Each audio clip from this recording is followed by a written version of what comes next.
Hello, everyone. My name is David Anderson, Executive Vice President of Working in Supportive Education, and I'm pleased to introduce our first Euro Challenge podcast.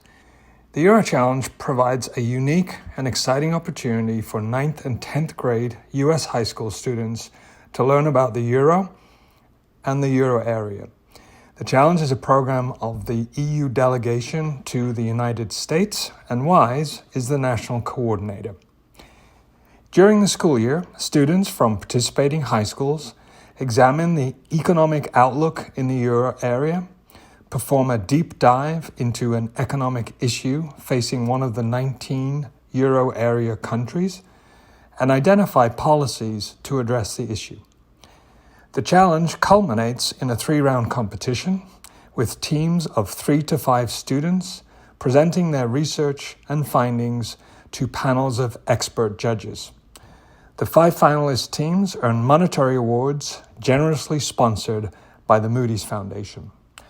Over the next months, we plan to record and share podcasts featuring students, educators, judges, and our sponsors about their Euro Challenge experiences. I hope you enjoy. Hi, we're from Greenwich High School in Greenwich, Connecticut, and this is the Euro Challenge team from 2017. I'm Melissa Wu. I'm Julia Blank. I'm Matthew Myers. I'm Akshay Zoglekan. And I'm Pietro Di Ferrari. Thank you guys for being here today. We're going to talk a little bit about the Euro Challenge 2017, which was the first year that your school participated in the Euro Challenge. And so my first question is, why did you guys get involved in the Euro Challenge? The way I got involved was I started Model UN here at the high school, which it used to be sort of an affiliate of our economics club. And so our advisor sort of came up to a couple of us freshmen and we're like, hey, we're trying to do this economics competition. And at first I was like, no way, because I had never taken an economics class in my life, haven't until this year. But what I did was I decided why not, because he kind of sold it on the way of foreign policy. Oh, you get to talk about foreign countries like Italy and all these different problems in the EU. So he sort of sold it as a political thing, but it sort of became more and more of an economic experience as we sort of went on. In case my name didn't make it obvious, I am Italian, so doing Euro Challenge was actually a very important thing for me because it gave me a much greater understanding actually of one of the greatest issues facing where I'm from. I actually didn't know that much about the banking crisis. I knew that it was a messy situation, but I never actually realized just how deep it went and how entwined with European politics as a whole it was. And so learning that and doing Euro Challenge was a very eye-opening experience for me. Tell me about the process of preparing for the competition. Like, what did that look like? I know that you guys were the first group to do it, and so you didn't really have students older than you helping you out. What did that look like for you guys? At first, it started off with a couple sort of like beginning lessons into economics, since a bunch of us were pretty like scared, especially me, about entering this whole field that seems like really intimidating. So when we started, we just heard like a couple of the older students who were sort of taking economics as a class, but not really as like a club sort of function. And then we also heard from our advisor a little bit about what like talking about economics means.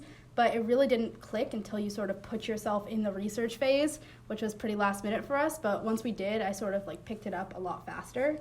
And then in our second year, we were able to make that work a little bit better. We probably definitely approached this a bit too much like a school presentation when in actuality it's a lot more complicated. There's a lot more nuance and going surface level just won't do it. Our mad dash to the finish really did, I think, sort of seal our fate a little bit when we presented, but it's definitely something that we learned from, and any work that you can do, before those final weeks is so valuable, and any bit of information, anything you can put into the presentation just takes so much work off your shoulders. So it's definitely setting up a game plan for yourself. One of the consequences of not really having so much of a plan and saving a bit too much for the end, I think, was that we didn't necessarily have an idea of what solutions we wanted to have. I think we had one on the train. So what we did eventually was each person in our presentation took on a different role, and everybody like made a recommendation, and then eventually there was some sort of consensus. But this was not something that we had been thinking of for long enough. Like we had been thinking of all this information, but we hadn't been thinking for long enough about what we wanted to do. And eventually the solution we settled on might not have been the best one we could have come up with. We went up and presented in front of our Model UN club, which is a pretty big group, and then we went up in front of 2 of our advisors' economics classes. And although we were underclassmen and kind of intimidated, it definitely helped us because speaking in a room of 50 and a room of 20 is a lot harder sometimes mentally than speaking in a room of like 3 judges. So when we had the extra time and actually practiced, I think we really solidified sort of our ideas and how to feel really comfortable in front of other people. So tell me about some of the fun moments that like made all of the stress worth it. It's one of the more fun memories from high school, honestly. Euro Challenge, we got a lot of it educational-wise and everything, but it was not all, we also all came from different middle schools. So it was also one of the first times that we really got to, okay, most of us are from different middle schools. Yeah. But the group of 7 really got to bond a little bit more, and we also, obviously we've talked about how we do Model UN together. We now also do Econ Club together, and we've done the Euro Challenge and Federal Reserve Challenge with each other for the past 4 years, and that's the fact that we were able to lay the groundwork for that teamwork and collaboration early on. Yeah, was nice. I would say it's a really good education of teamwork. I mean, when you're up there at the panel of judges, you sort of have to silently communicate to each other who's going to take what question and who's fielding what. So we learned a lot about how to divide the work and how to sort of emphasize different topics and how to sort of organize us as a team. And so all the fun moments probably stemmed from sort of that common goal and common activity. It was really fun. I think it was such a unique experience for us as friends. I mean, looking back on it almost 4 years ago, I promise we could talk about just Shake Shack or just the 9/11 museum, which we went to after, or even just the train ride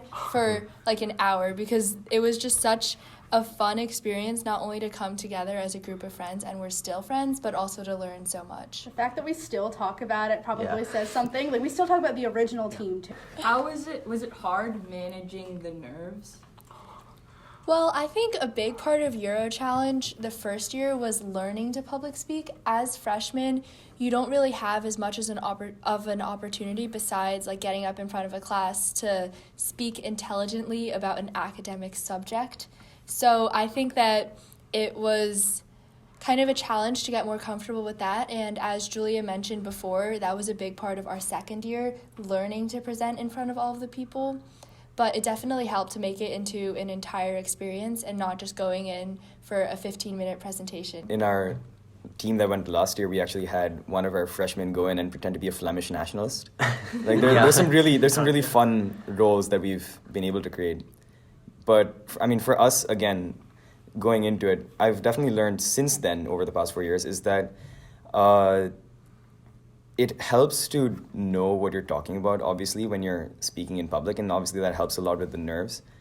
If you don't feel 100% sure about what you're talking about, you feel, especially speaking in front of judges whose careers are based on these crises and these events, that can be nerve-wracking. But at the same time, if you just tell yourself that you know what you're talking about and you try to speak as if you know what you're talking about, it can, one, in some cases actually makes people believe you, but two, it helps you believe yourself a little more. And that definitely, then it's a 15-minute presentation. Once you get into the swing of things with that mindset, it helps a lot more in maintaining it. By minute 3, you start to feel really good, like an economist, and you feel great about it. You have your fancy slides and your booklets, courtesy of Melissa, and it becomes really fun. Once you, like Matt and Octave said, once you get into the role or get into whatever you're playing, a couple minutes in, the nerves sort of fade, and you feel like you really know what you're doing, and it's a really good, almost adrenaline feeling. Who would have thought you get adrenaline from econ? But You do. How would you say it helped you think about and or prepare for college? Euro Challenge was really the first time, I think, that we got to see how learning can extend beyond the classroom and into reality. So this was beyond the global studies curriculum that we were learning about. I would argue that it's even beyond the AP Econ coursework that we're working on right now, but it's really seeing not only the intersection of politics and economics, but also how all of this theory can be applied to the real world, and trying to figure out how a bunch of 13 or 14-year-olds can get into their head these ideas about what they would do to fix the Italian banking crisis or finish slow economic growth. And I think that was really the launch pad of our realization that school and like researching and public speaking can be so much more than just a school project, and you can really apply that to anything and everything. Also, the Euro Challenge was, I think, at least for myself, it was a very big wake-up call in becoming more aware of what's happening economically and politically around the world. And so, we all do Model UN, and so knowing that the world extends beyond just, sometimes what we see in the news really helped us grow as students and really foster this interest in international affairs and economics. And so Euro Challenge really is eye-opening in that regards, and how it really pushes you to do more research on your own, even if it's not related to your presentation. Like after we presented and we came back home, I went and I researched what Europe was really facing in terms of economic crises, and I became so much more interested in that whole situation, and it still, carries over today. You all talked a lot about how you guys didn't do that hot your first year. Our second year, though, What made you come back? we're the comeback kids. But like, what made you like? Some people would do it their first year and not do so hot, and go, okay, like let me try something else. Like, what made you come back? I'd say that we're all pretty stubborn and persistent people. Yeah. So I think we really saw our first year as an opportunity to get better rather than just a failure, because we had so much fun doing it. It wasn't just about what place we got for us. It was such an amazing, not only educational, but also such a fun experience just with friends.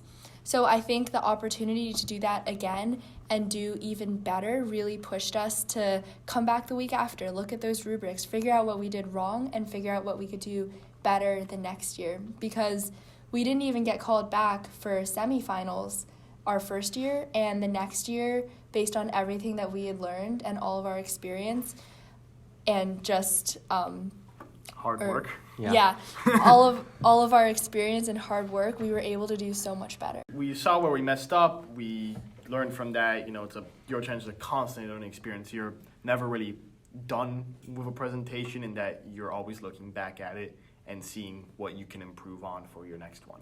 What would you say to students from other schools who are considering participating for the first time? I would say just be willing to try it out. I mean, for us, this was something that our school had never, ever done before. We weren't taking economics classes, weren't necessarily planning to take economic classes, but Euro Challenge in 2017 really became the foundation of our entire economics club right now, which spans freshman to senior year, competing in both Euro Challenge and the Federal Reserve Challenge. And you really have absolutely nothing to lose by trying, even though we did lose. But you'll come back next year even stronger, even if the first year doesn't go as well. And it's such an amazing learning opportunity and a chance to connect with other freshmen in a community setting. I would say, just take it as an opportunity to sort of, I guess, as Melissa said, go for it, but also to just meet new or interesting people, and really, it teaches you how to be a team really well. These people I've known now for 4 years, and we know each other a lot better, probably because of doing these long-term experiences, whether it be Model UN or economics, and Euro Challenge really started the foundation for that sort of thing. Also, just really make it fun for you. So find a topic that you love. Don't try to word game it exactly, and just really think about what makes it fun for you, and sort of build that out, whether that be a trip to Shake Shack or just picking a really interesting country. Just sort of go for it. And if you're interested, just try to find a way to be involved. If your school hasn't necessarily committed to going to Euro Challenge, I'd really recommend it, even if you're less confident about how your presentation will turn out. Because even if you're just a little bit interested, or there's some part of you that wishes you knew more, Euro Challenge is a really great opportunity to satisfy that interest or to learn more. And I'm guessing if you do learn more, you'll probably become even more interested as time goes on. On the first day of our freshman year, our principal made a speech where he emphasized the fact that there are a lot of different opportunities in high school, both in classes and extracurricular wise. And you're really not going to know what you're going to like and what you want to do in college until you try those. And I think this really exemplified for us the fact that we're all so interested in economics 4 years later, and the fact that we actually tried our second year knowing that we really wanted to do well and really like the subject matter going in. And if anything, it's just going to be a new experience and a new look at a subject that you probably won't get to study in school, just like it was for us. And it might become something that just becomes your passion. So you never know.